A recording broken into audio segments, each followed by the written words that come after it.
هتيجي جامده قوي كده،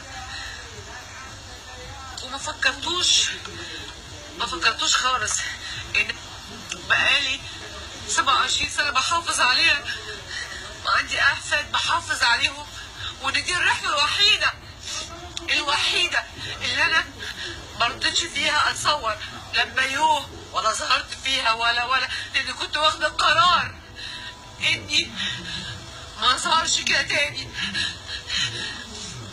بس ما اعرفش ايه اللي حصل يوميها.